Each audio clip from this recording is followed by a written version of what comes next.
Hola Polímata, ¿qué tal estás? Hoy vamos con un capítulo especial, un capítulo, podríamos decir, veraniego. Voy a hacer un experimento que no he hecho nunca, que llevo bastante tiempo dándole vueltas a la cabeza y que me voy a atrever en esta semana que estáis todos por ahí de vacaciones y que probablemente mucha gente no vea el capítulo. ¿De qué trata? Bueno, te cuento. Yo normalmente voy al parque que hay al lado de mi casa, al Tierno Galván, a pasear y a pensar, a reflexionar sobre aquellas cosas que leo, sobre aquellos debates que he tenido interesantes. Y lo que hago generalmente es repetir en mi cabeza, unir en mi cabeza aquellas ideas que me han resultado interesantes, desarrollar argumentos, este tipo de cosas, ¿no? Reflexionar al final. Normalmente lo hago en voz baja o lo hago para mi cabeza, ¿no? Dentro de mi cabeza. Pero a veces también me grabo pensando porque me gusta luego escucharlo porque a veces me surgen ideas para hacer algún capítulo de Polímatas o para tomar apuntes para algún artículo. Bueno, pues esta vez lo he hecho, he estado grabándome y lo que vas a escuchar en estos fragmentos, digamos que son divagaciones, podríamos llamarlo así.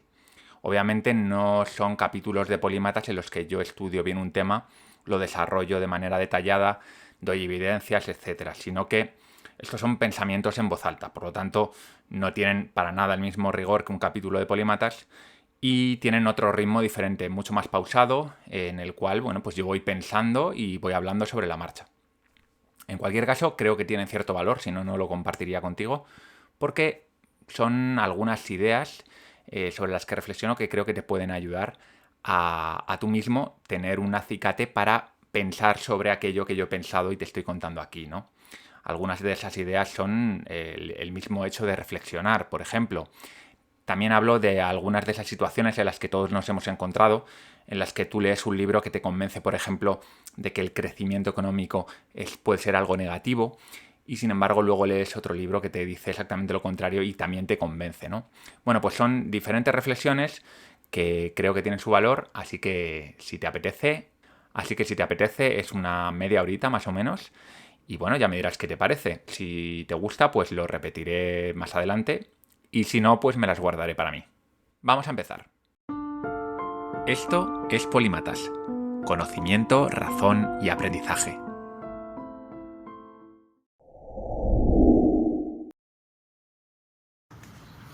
Una de mis obsesiones últimamente es alcanzar una agudeza de pensamiento y de expresión, de discurso superior.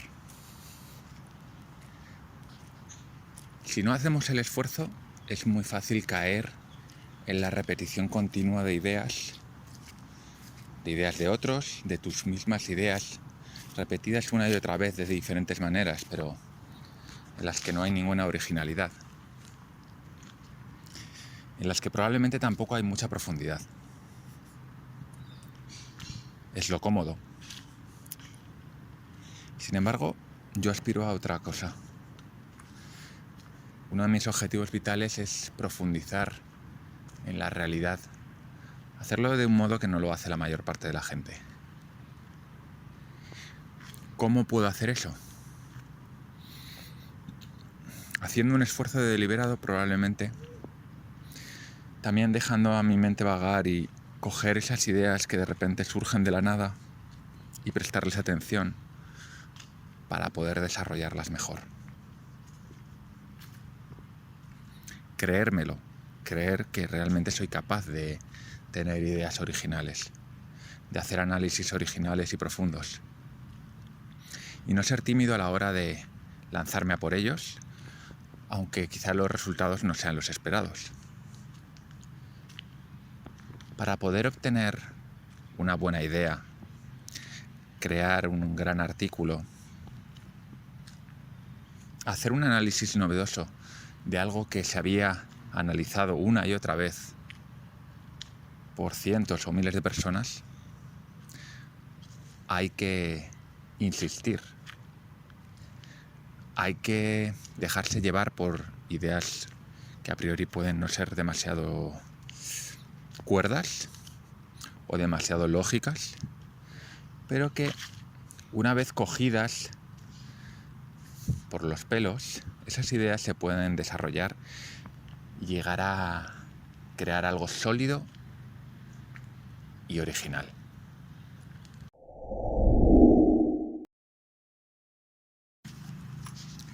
¿de qué estamos hablando cuando hablamos de reflexión? Reflexionar es una acción que tiene que ver con indagar en nuestros pensamientos. Es una acción hacia adentro. Cuando reflexionamos, lo importante no es lo que nos rodea, no estamos observando, no estamos analizando el exterior, sino que estamos analizando el interior. Aquello que tiempo ha entró en nuestro cerebro y se grabó en forma de conexiones y redes neuronales que, de una manera difícil de entender, crea esos pensamientos, esa memoria en forma de engramas dentro de nuestro cerebro. Y cuando reflexionamos, lo que hacemos es acceder a esos engramas, a esas distintas conexiones neuronales que desde un punto de vista externo no tendrían ningún sentido. Analizando la propia estructura de las neuronas y sus conexiones, no podríamos saber en ningún momento qué es lo que hay ahí dentro, pero que mágicamente cada uno de nosotros sí que puede extraer algo con sentido de ahí y lo puede mezclar. ¿Cómo lo mezcla? Bueno, pues una de las maneras es mediante relaciones causa-efecto. Las relaciones causa-efecto son un tipo de relaciones fundamentales para nosotros. ¿Por qué? Porque son las que nos permiten aprender cosas útiles. Si nosotros sabemos que cuando canta el gallo va a salir el sol, podemos predecir la salida del sol, lo que puede ser muy útil para ir, por ejemplo, a un lago donde algunas de las presas potenciales van a beber a primera hora de la mañana. Entonces tenemos la causa-efecto como una de esas reflexiones que podemos hacer conectando pensamientos que antes quizá no estaban unidos. Simplemente, por un lado, teníamos la idea del gallo y de su canto, y por otro lado teníamos la idea del amanecer, pero no habíamos conectado esas dos ideas en una relación causa-efecto. Esta es una de las relaciones más importantes, pero no es la única relación. Hay otro tipo de relaciones que son asociativas. ¿En qué consisten? Bueno, pues por ejemplo, volviendo al ejemplo del gallo, podemos asociar el gallo con la gallina y también podemos asociar el gallo con una urraca. Al fin y al cabo, ambos son pájaros. Dentro de nuestro cerebro lo que estamos haciendo es unir categorías, relacionar categorías, conceptos superiores a los ejemplos, conceptos que abarcan a los ejemplos, como el concepto de pájaro, los estamos relacionando entre sí. Esto a nivel neurológico probablemente se haga mandando señales eléctricas entre las neuronas, electroquímicas, y reforzando conexiones que previamente no estaban, o que estaban pero eran muy ligeras. ¿Por qué es importante reflexionar? Bien, porque aunque tengamos cierta información, eventos, ideas, objetos en nuestra cabeza, si no están relacionados entre sí, no tenemos un conocimiento útil. Esta reflexión la podemos hacer mientras estamos leyendo, mientras estamos escuchando un podcast, pero a menudo en ese momento estamos tan centrados en recuperar esa información, en obtener esa información, que no nos detenemos a hacer esas conexiones. Y al final son esas conexiones, esa multiplicidad de conexiones, algunas muy obvias, otras menos obvias, las que nos dan esa sensación de entender el mundo, de entender esas relaciones bien causa-efecto, bien relaciones de asociación, de conjuntos. Estos pájaros, estos animales forman parte de una categoría que es pájaro, estos de otra que es mamífero. A veces no de objetos físicos, sino de objetos etéreos, como pueden ser distintos conceptos que unimos en uno mismo, como podría ser el concepto de pensamiento, el de idea, y los unimos en un concepto superior, que puede ser una abstracción.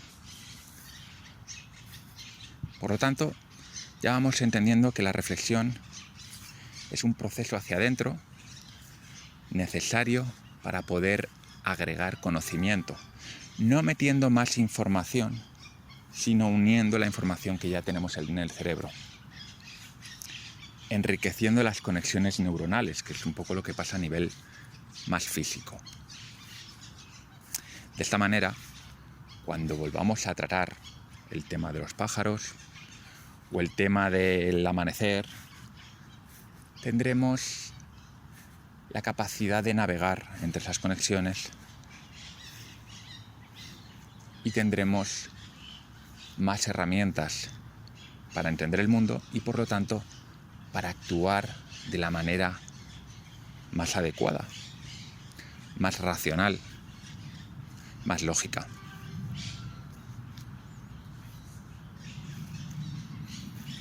La reflexión es recursiva. Cuando digo que es recursiva me refiero a que podemos reflexionar sobre el concepto de pájaro y meternos en un subconcepto o en una subcategoría, como puede ser volar, plumas, vida,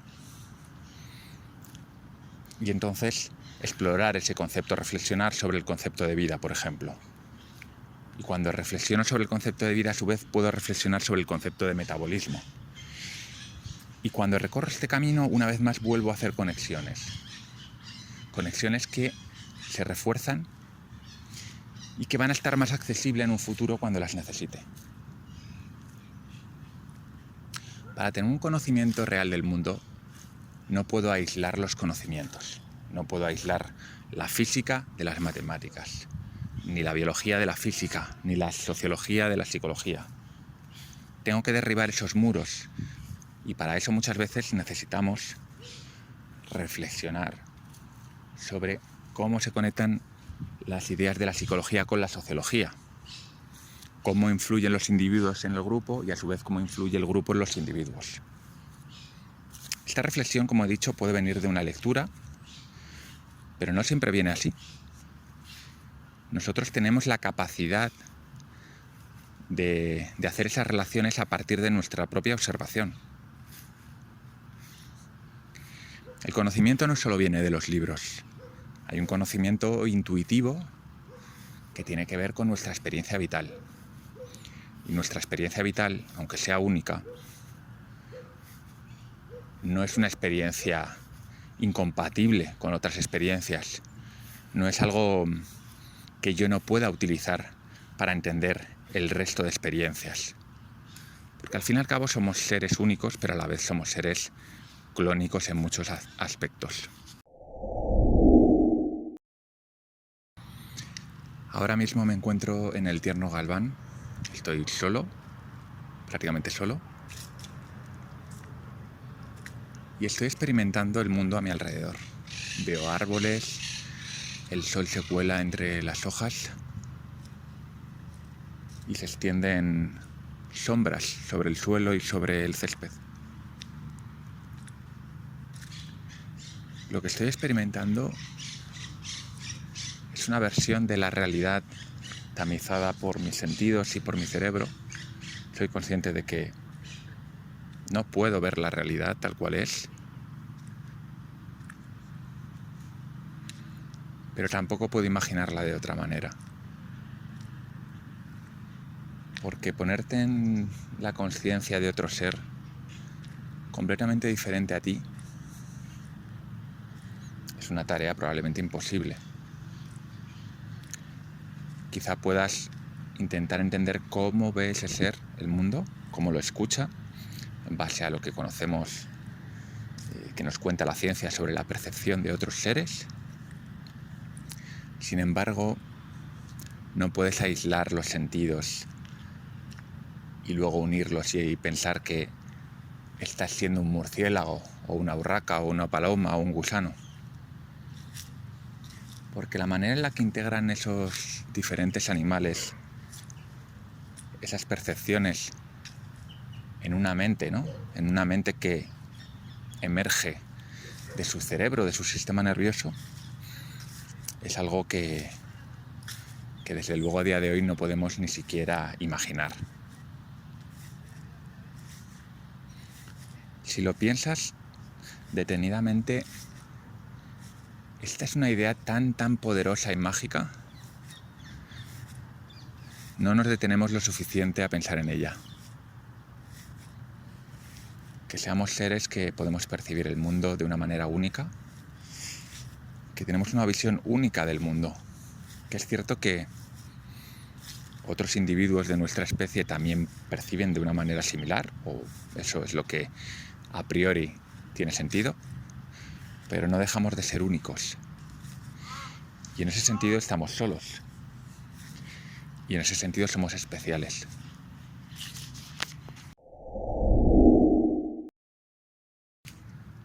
Me asalta una pregunta viendo a una urraca picotear el suelo, que es: ¿a qué debo dedicar mi tiempo? Si observo a la urraca, yo lo que veo es que busca alimento, busca pareja, busca agua para alimentarse, y probablemente dedique tiempo a recorrer su territorio, protegerlo. En definitiva, dedica su tiempo a sobrevivir y a intentar asegurar su futuro, ¿no? Richard Dawkins diría que son sus genes los que están intentando perdurar en el tiempo. Son los genes los que manipulan el comportamiento de la urraca con el único fin de que la urraca tenga descendencia y por lo tanto permanecer una generación más en este mundo. No porque los genes tengan intenciones, sino porque los genes son un producto de su propia supervivencia. Los genes crean unos fenotipos, unos comportamientos, unas estructuras vitales que llevan incluida esa supervivencia, esas habilidades de supervivencia, y por lo tanto no pueden hacer otra cosa. No es que quieran hacer algo, no es que quieran sobrevivir y reproducirse, es que no pueden dejar de hacerlo. ¿Y qué hay de los humanos? ¿Somos diferentes a la urraca? Bueno, si observamos a un humano en su día a día, en cierto nivel de análisis podríamos equipararlo a una urraca. Se levanta, se alimenta, toma un café, unas tostadas y se va a trabajar. El equivalente a picotear el suelo de la urraca, encontrar gusanos.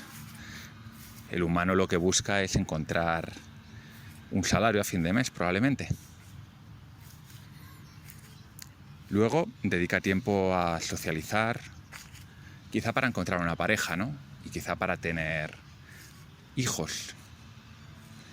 Tiene ciertos impulsos, ciertos instintos que le llevan a eso. En este plano de análisis, un humano y una urraca son básicamente la misma cosa. Como diría Richard Dawkins una vez más, son máquinas de supervivencia manipuladas por los genes.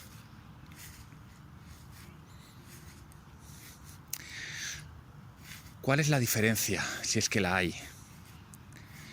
Bueno, en primer lugar quiero dejar claro que la necesidad de sentirnos especiales, que todavía conservamos a pesar de Darwin y su teoría de la evolución, en la que nos engloba a todos los seres vivos en un mismo saco,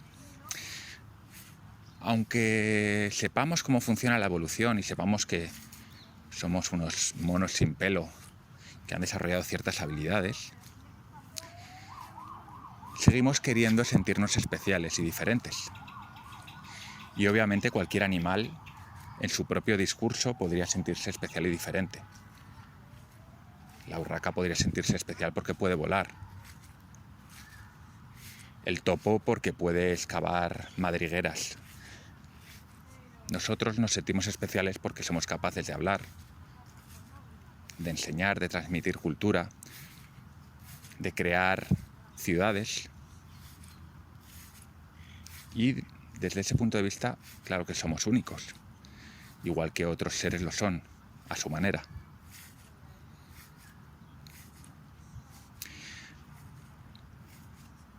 Hemos conseguido desapegarnos de esos instintos que tiene la urraca, porque claro, la urraca, la hija de la urraca probablemente hará lo mismo que su madre, y la hija de su hija hará lo mismo que su madre y que su abuela. Sin embargo, nosotros somos ahora muy diferentes en algunos aspectos a nuestros antepasados que vivían hace 100.000 años. Eso no hay duda, ¿no? Lo que nos diferencia es bastante obvio. Al parecer no es ni la inteligencia ni nuestro aspecto físico, ¿no? Probablemente seamos muy parecidos a los seres humanos de hace 100.000 años, seamos probablemente más o menos igual de inteligentes, tengamos las mismas emociones. ¿Qué nos diferencia entonces? Pues parece que nos diferencian esos edificios, esas ciudades, la ropa que llevamos, los relojes que tenemos en la muñeca. Pero también conceptos que antes no manejábamos, ¿verdad? Como los conceptos de infinito, los conceptos de geometría, conceptos que no son otra cosa que herramientas que hemos ido desarrollando, solo que son herramientas mentales. Probablemente son las herramientas más importantes, porque preceden a la herramienta material. Si quieres desarrollar un cohete, primero necesitas los conocimientos y los modelos mentales de las matemáticas y de la física y de la química, para luego recolectar los recursos, darles forma, montar el cohete y lanzarlo. Pero si no tienes ese conocimiento previo, no sirve de mucho. Y aquí empezamos a vislumbrar por qué somos diferentes, en qué somos especiales. Ese conocimiento acumulado que tenemos ahora que no tenían nuestros ancestros es precisamente lo que nos permite hacer cosas que están a años luz de lo que podría hacer una urraca. Pero quizá nuestros antepasados de hace 100.000 años, aunque tenían el potencial de ser muy distintos y de evolucionar culturalmente, porque lo tenían, si cogemos a un antepasado de hace 100.000 años y a otro de hace 95.000 años, las diferencias en cuanto a lo que eran capaces de hacer no serían muy distintas. Es decir, se parecerían más a las urracas en ese aspecto que a los seres humanos del siglo XXI.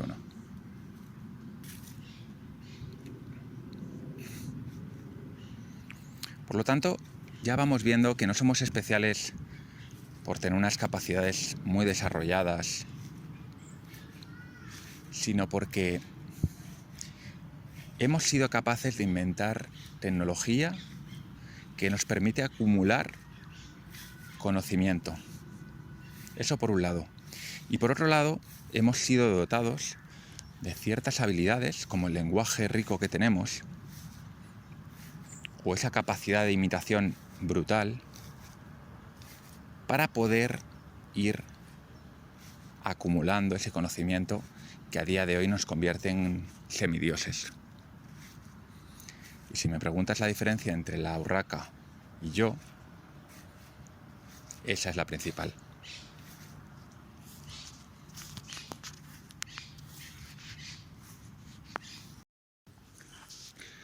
Hay una característica del ser humano que es muy interesante, que tiene que ver con la asociación de ciertos eventos que nos ocurren con emociones.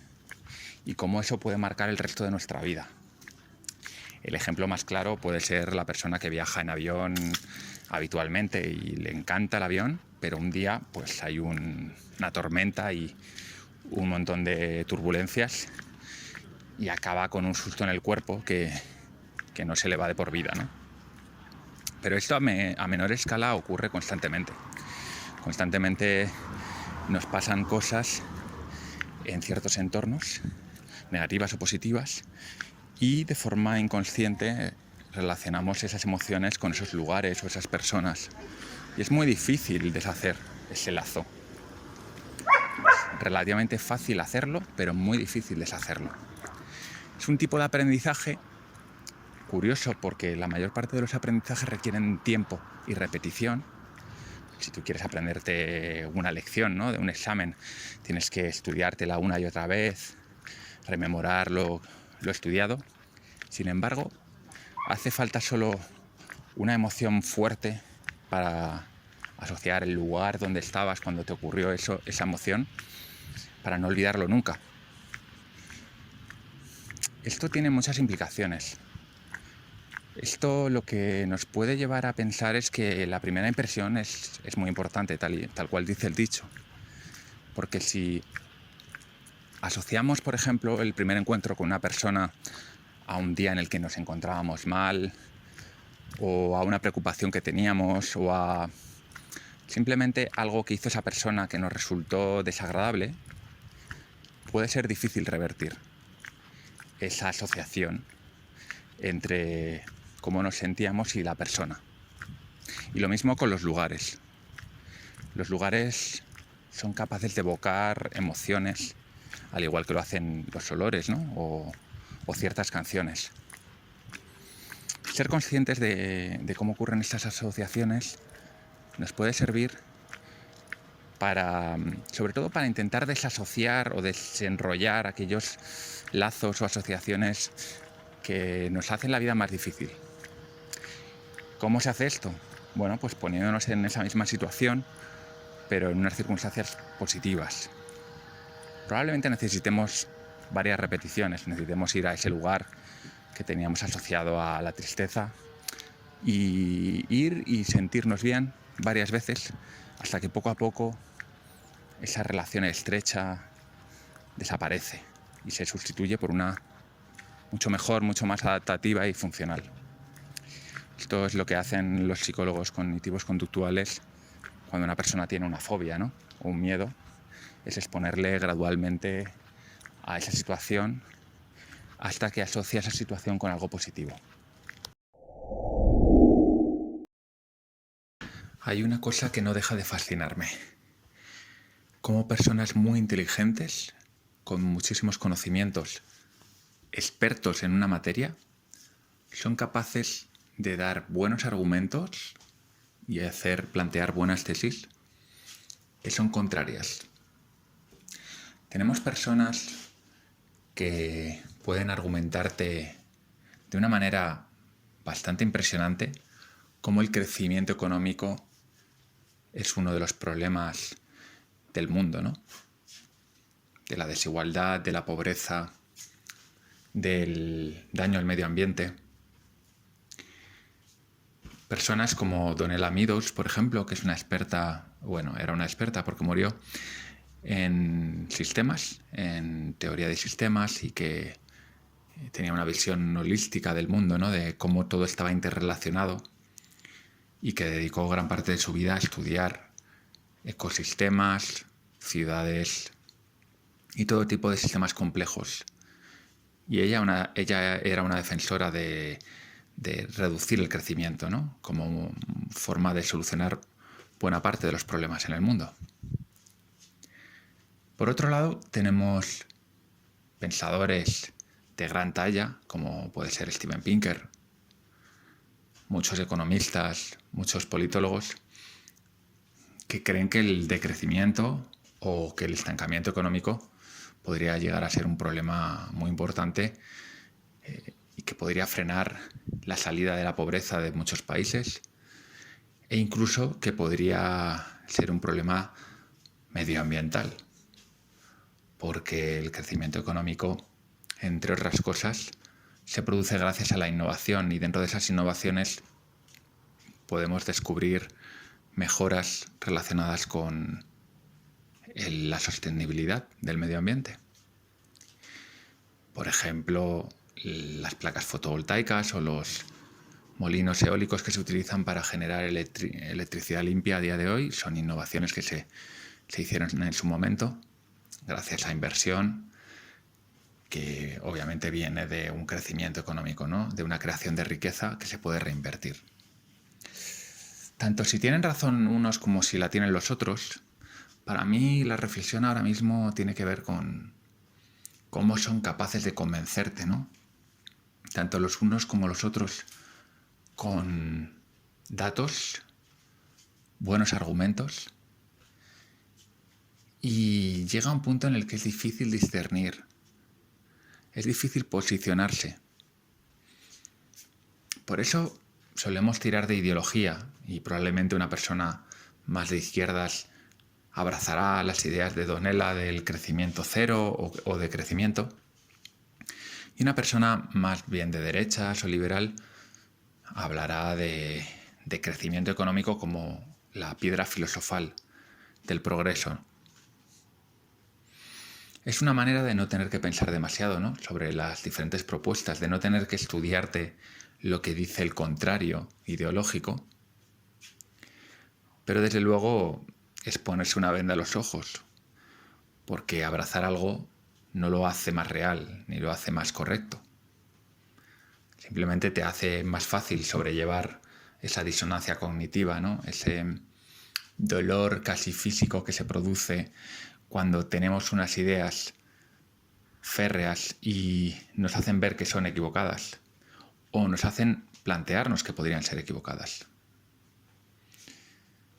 En las ciencias sociales, en todo lo que tenga que ver con el ser humano, incluso en todo lo que tenga que ver con el ecosistema, que es un sistema complejo, siempre vamos a encontrar diferentes teorías para explicar los mismos hechos. Porque no puedes explicar el sistema complejo en su totalidad. Siempre necesitas enmarcar una parte de ese sistema. Y ese enmarque, esa selección de los datos de la historia, de los eventos que han ocurrido, de los argumentos, va a estar mediatizada por tus ideas previas, es decir, por tus creencias. Así que podríamos pensar que es un problema irresoluble. Bueno, como todo en la vida, resolverlo al 100% seguramente es imposible. Pero sí que podemos hacer un esfuerzo por entrenarnos ante esa ambigüedad. Es decir, que esa disonancia cognitiva no nos duela tanto. Y permitirnos dudar y permitirnos explorar un lado y otro. Y poco a poco yo tengo la confianza de que esa actitud frente al conocimiento va dejando un pozo de verdad. E incluso a partir de ese pozo puedes crear una nueva teoría que no sea tan blanca o tan negra, sino que coja lo mejor de cada casa o rehaga alguna de las partes y acabe dando con algo que es mejor, que no es perfecto, pero sí es mejor que lo que hay. Bueno, Polímata, pues eso ha sido todo. Esas han sido mis divagaciones de un paseante. Y como he dicho, si te gusta, házmelo saber. Si no te gusta también, claramente, no hay ningún problema. Y bueno, si veo que gusta, lo volveré a hacer más adelante. No es una cosa que vaya a hacer ni mucho menos todas las semanas ni todos los meses, pero lo puedo hacer de vez en cuando, ya que es algo que no me cuesta casi trabajo. Lo hago igualmente. Y bueno, y a mí me gusta. La verdad es que me gusta hacer ese tipo de ejercicio más de improvisación, podríamos llamarlo así. Espero que pases una buena semana. Ya sabes que si quieres estar al tanto de todo lo que pasa en Polímatas, te puedes suscribir a la newsletter Píldoras de Sabiduría, donde todas las semanas comparto cosas que no comparto en ningún otro sitio. Por ejemplo, algunas citas, algunas reflexiones también, y sobre todo algunas perlas que me encuentro todas las semanas por ahí y que la comparto con los suscriptores. Así que vete ahora a polímatas.com con Y y suscríbete. ¡Hasta pronto!